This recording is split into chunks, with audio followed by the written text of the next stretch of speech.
And good morning, everybody. Here's some examples of IXL.com from Algebra 1, and it's in the section Functions, Linear, Quadratic, Exponential, and it is module cc.new1. So it's one of the new modules, and it's the first one, so cc.new1.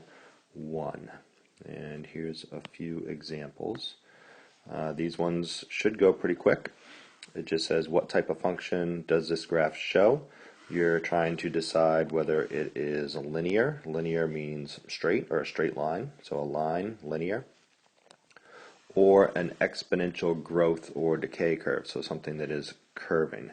So in this particular graph, notice it's definitely not straight. It is curving, so we have a curve. So that is going to be an exponential curve. So you want to click on exponential. For this one definitely looks like it is straight, so that is a straight line. So we're going to say that is linear. And for this one looks like it is a curve, so exponential decay. So that is going to be exponential. And that is pretty much it for that module. So you just want to decide whether it is a straight line, linear, or a curve, exponential.